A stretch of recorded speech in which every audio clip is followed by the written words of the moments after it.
If you want to have something fixed in Peru, what you have to do is bring money for the doctor, okay, sutures, chemicals like local anesthetic agents, and bandage supplies. You hand it to the hospital people, and now you get your operation.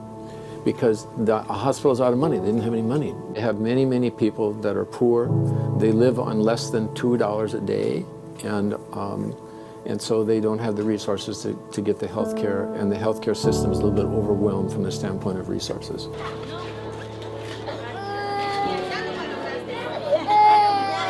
They had a big need, and I met this very fascinating person named Wisława D. Polakowski and Andy Wiegerling. And they said, we would love for you to come and help because we know who you are. And I thought, okay, this is not good. But at that point in time, they knew I was doing microsurgery, and they wanted to expand their microsurgery.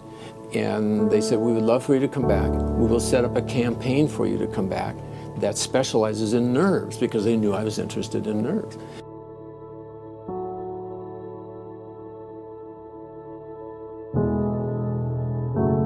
This is about my 25th trip to Peru. Many times I go twice a year with another team of doctors. This week's been a focus on taking care of children who do not have the ability to do facial expression. Imagine if you couldn't smile. You felt happy but you couldn't smile because you didn't have the muscles through your face to smile with. If they're happy, they couldn't smile. If they're upset, they couldn't frown.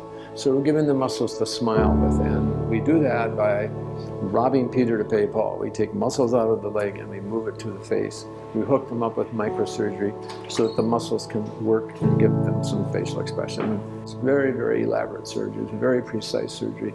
The hard part is we saw a hall full of kids, maybe about 40 or 40 kids at least, and we can only select about 15 of those kids to take care of. So there's 35 kids that are going to go away that we don't take care of. So that's a tough deal because there's moms crying and they want to know why they couldn't get done. We can't do them all.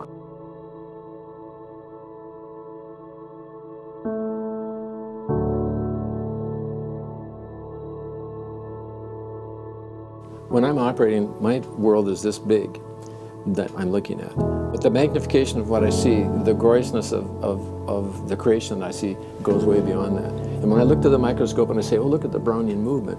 And this stitch is smaller than your hair and I'm stitching with it. And guess what? I'm going to sew two things together. But all I'm doing is sewing them together. And if it didn't heal, it wouldn't help. So all I do is sew things together. I'm a great seamstress, but the healing part is a God thing, okay? One of the things we don't want to do is run out of resources. We want to have all the sutures we need, all the supplies we need. If we use their supplies, then guess what? They don't have those supplies the next day when we leave either. So we like to bring our own supplies to help them out.